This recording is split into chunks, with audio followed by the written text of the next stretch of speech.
Thanks for watching Community Update for Friday, September 11th. I'm Steve Erickson. The number of coronavirus cases here in Anoka County topped 5,000 this week. As of Friday, 5,213 people have tested positive for COVID.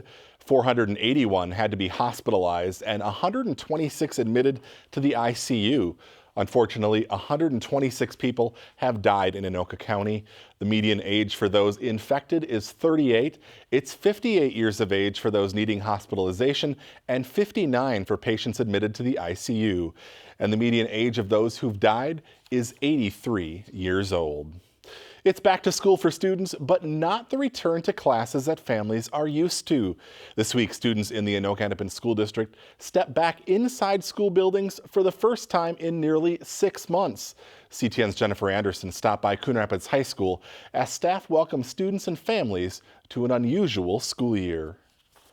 Good morning. This is back to school in the era of COVID-19. Can I get your student ID number, please? Coon Rapids High School students who would normally be back in classrooms this week instead entered a new school year carefully spaced, masked, and in single file. It's a mixture of emotions. You know, you're excited to have your kids come back to school because we miss them, and it's really weird to be in a school building this large without students and staff.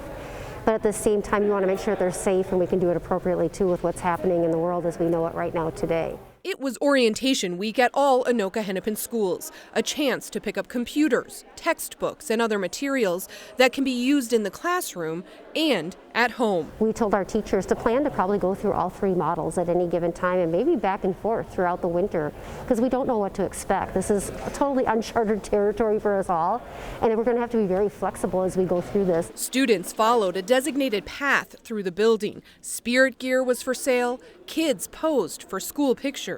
And behind the scenes, staff and student leaders are working hard to reinvent back-to-school traditions. This year, it might be a bonus year. We might be celebrating homecoming twice. We might do a virtual homecoming now, and we'll probably do an in-live one later. I think students live in a time where social media is prominent, and I think it's been really sort of easy for them to transition to that platform.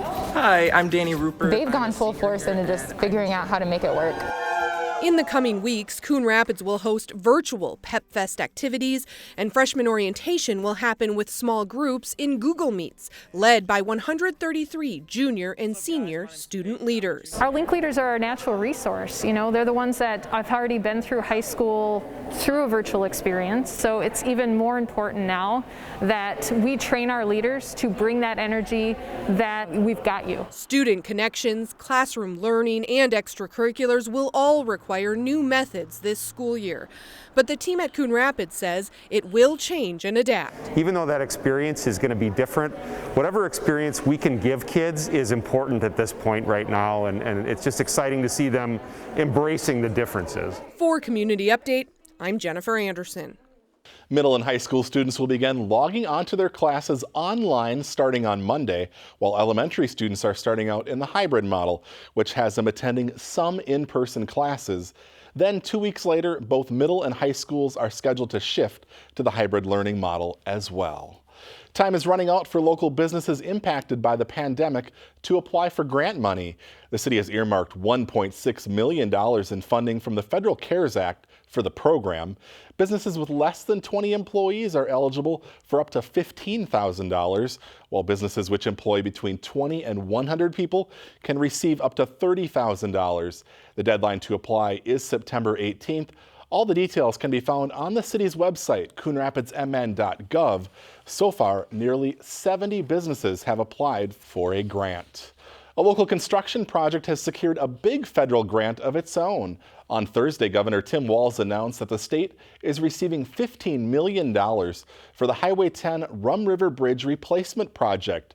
Beginning in 2022, MnDOT plans to replace the Highway 10 bridge over the Rum River and repair other bridges along the Highway 10 corridor in Anoka. Intersection and pedestrian improvements will also be made. Summer may be wrapping up, but road construction season is far from over. On Tuesday, crews began work on a resurfacing project on Coon Rapids Boulevard between Hanson Boulevard and 111th Avenue. Traffic will be reduced to just one lane in each direction during portions of the project. In addition to resurfacing work, crews will make minor curb and catch basin repairs and replacements.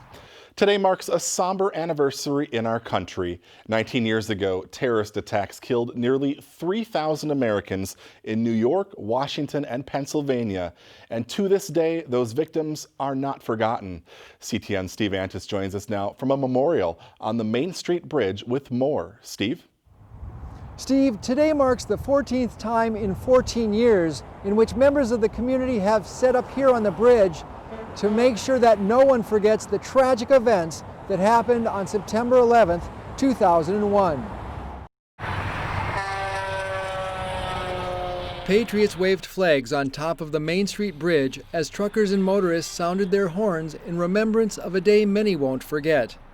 Fire departments from neighboring cities joined with Coon Rapids Fire to mark that tragic day when 3 coordinated attacks on American soil stunned the country. Being a part of the fire service, it doesn't matter what state, what country, what city you serve, it is a brotherhood across the world. So, we lost 343 brothers that day, and again, we want to show the world that we're still thinking of them, their families. Nearly 3,000 lives were lost on that fateful day. Daniel Hansen did not want those people to be forgotten. I started this event in 2007 because I was getting the impression people were starting to forget what happened to our country. And I wanted to come up here and just support our country and remember those people whose lives were taken that day. Now, everyone I spoke to today said they plan to be here next year for the 20th anniversary of 9/11. Steve? All right, Steve, thanks. Local first responders teamed up with Coon Rapids Senior Services for a drive-through fundraiser this week. This is a lot of great stuff here. Thank you very much. On Thursday afternoon, dozens of vehicles took part in the drive-through fundraiser for the ACBC food shelf outside the Coon Rapids Civic Center. Drivers dropped off non-perishable food items, personal care products, and school supplies. Police department employees helped collect the items and thanked those who donated. Organizers were still tallying all of donations as of the taping of this program. If you're looking for something fun to do, open skating is back again at the Coon Rapids Ice Center. However, due to state limits on crowd sizes, you must pre-register to attend the sessions, which take place on Wednesdays, Fridays, and Sundays. No walk-ins are allowed, and participants are capped at 25 per session. You must also bring your own skates, as skate rental is not available at this time. But good to see some of those normal activities getting back going. That's going to do it for us today. Thanks for watching. We'll see you right back here again next week.